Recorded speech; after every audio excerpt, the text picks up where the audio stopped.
Baik, bismillahirrahmanirrahim. Assalamualaikum warahmatullahi wabarakatuh. Waalaikumsalam warahmatullahi wabarakatuh.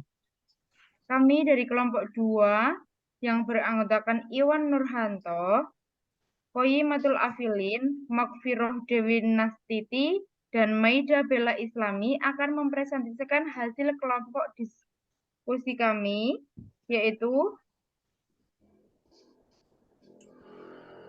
next.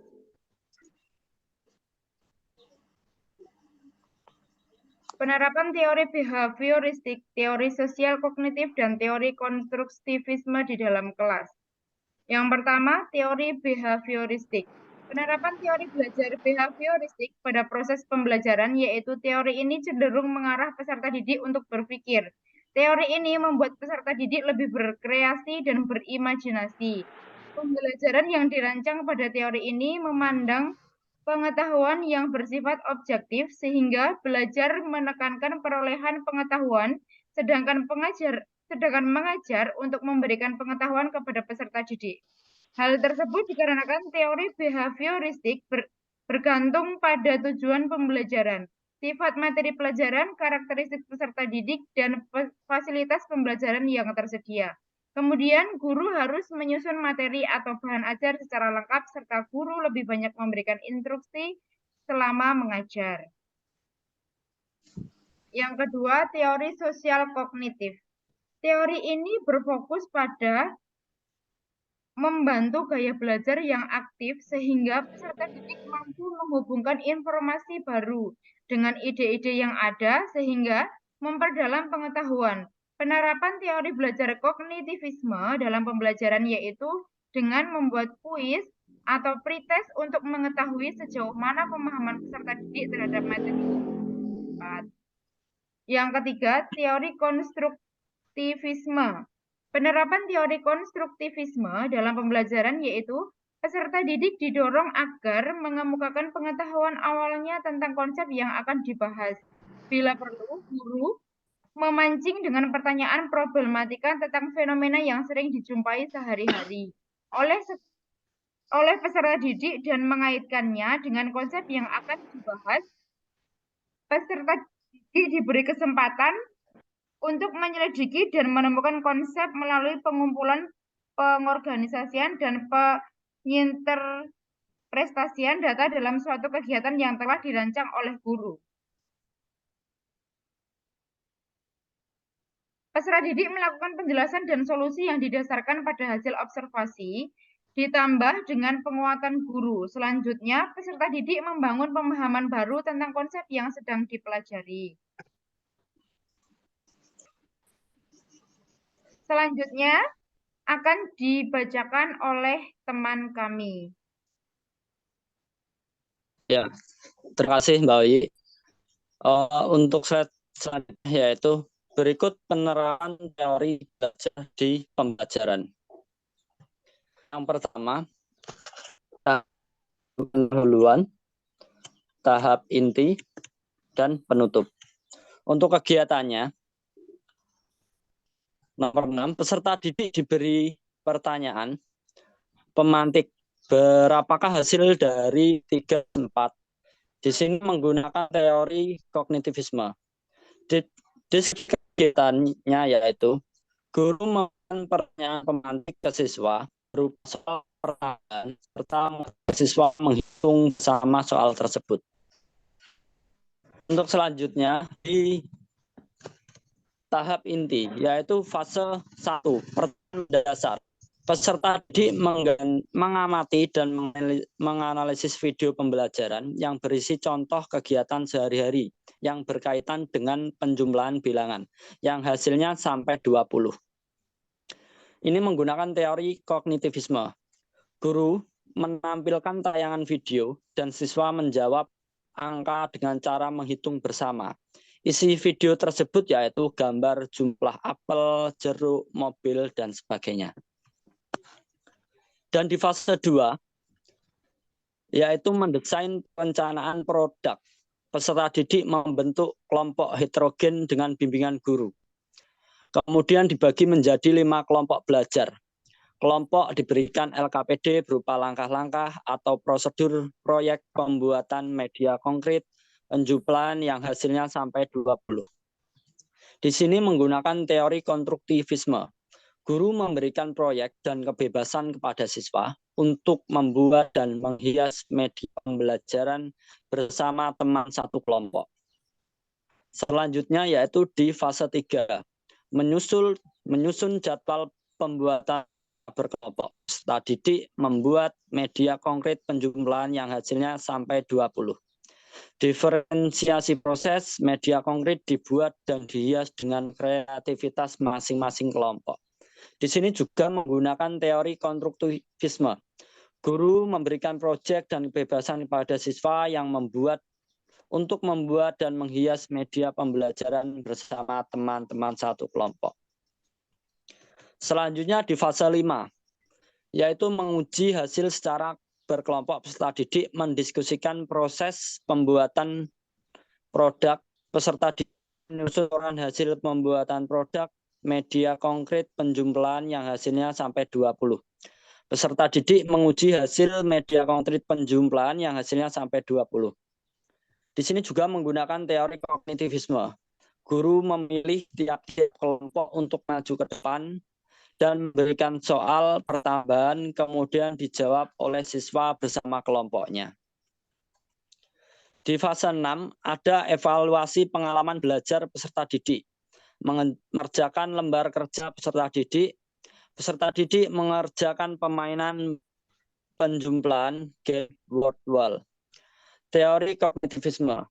Guru memberikan dan menyuruh siswa untuk mengerjakan lembar kerja peserta didik dengan menggunakan media yang dibuat, dan guru mengajak siswa bermain game penjumlahan melalui media TV touchscreen. Dan untuk di fase penutup atau kegiatan penutup, di sini peserta didik dan guru melakukan refleksi pembelajaran terkait hal yang sudah atau belum dipahami.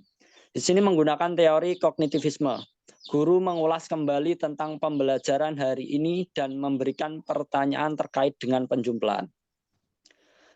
Dan untuk selanjutnya akan dibacakan rekan saya, yaitu Mbak Maida. Terima kasih. Baik, terima kasih Mas Iwan atas kesempatannya. Selanjutnya saya akan membacakan model-model pembelajaran apa saja yang terbentuk berdasarkan prinsip konstruktivisme. Yang pertama ada model pembelajaran penemuan atau inquiry. Model pembelajaran inquiry adalah metode belajar yang pada prinsipnya mengajak peserta didik untuk aktif bertanya dan bereksperimen secara mandiri selama proses belajar. Dalam metode pembelajaran inquiry, peserta didik mencari materi pembelajaran secara mandiri. Peserta didik mencari tahu materi dengan mengajukan pertanyaan dan melakukan riset atau penelitian secara mandiri. Yang kedua ada model jigsaw. Model jigsaw adalah pembelajaran yang memfokuskan siswa pada grup belajar bersama untuk berkolaborasi menyelesaikan masalah dalam wadah grup kecil. Pembelajaran jigsaw dirancang untuk menciptakan dan menumbuhkan rasa tanggung jawab siswa pada suatu mata pelajaran yang ditugaskannya. Cooperative script adalah model belajar di mana siswa bekerja secara berpasangan dan bergantian secara lisan mengikhtisarkan bagian-bagian dari materi yang dipelajari. Jadi, model pembelajaran kooperatif script merupakan penyampaian materi ajar yang diawali dengan pemberian wacana atau ringkasan materi ajar kepada siswa yang kemudian diberikan kesempatan kepada siswa untuk membacanya sejenak dan memberikan atau memasukkan ide-ide atau gagasan-gagasan baru ke dalam materi ajar yang diberikan guru. Lalu siswa diarahkan untuk menunjukkan ide-ide pokok yang kurang lengkap dalam materi yang ada secara bergantian, sesama pasangan masing-masing. Yang ketiga ada model investigasi kelompok. Siswa dilibatkan dalam perencanaan, baik dalam topik maupun proses pembelajarannya.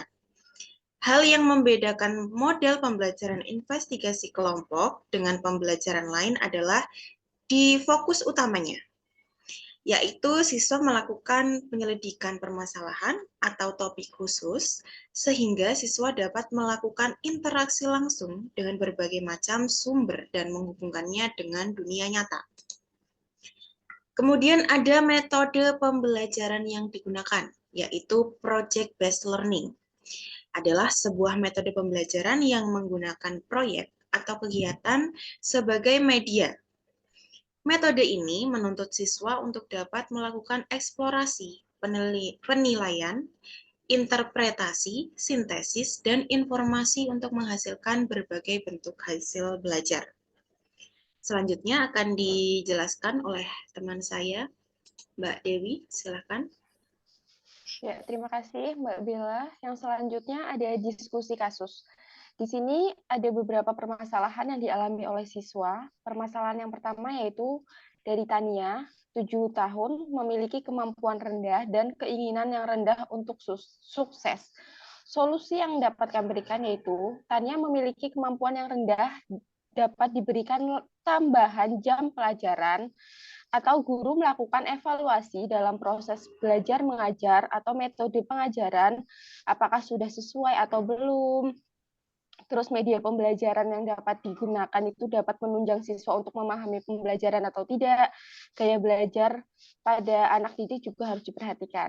Keinginan yang rendah untuk sukses ini dapat dimulai dengan meminta untuk melihat video macam-macam pekerjaan dan profesi atau cita-cita, lalu bertanya kepada masing-masing siswa ketertarikan pada jenis-jenis profesi atau cita-cita apa saja yang mereka inginkan.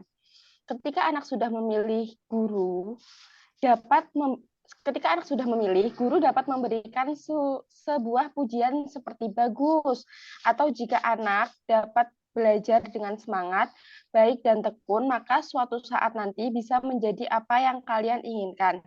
Guru juga dapat memberikan tugas individu untuk membuat poster bergambar berkaitan dengan topik, kemudian guru dapat menilainya dengan catatan tambahan seperti kalimat pujian atau kalimat semangat-semangat yang lain.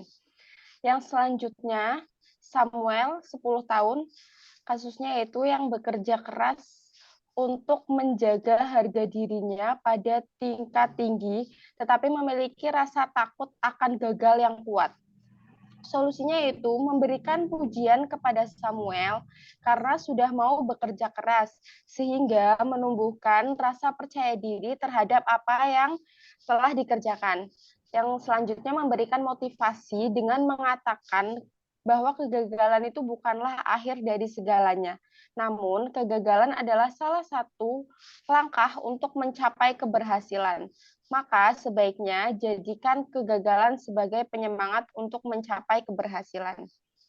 Kasus yang selanjutnya yaitu dari Sandra, 13 tahun, yang tenang di kelas dan meremehkan keterampilan mereka.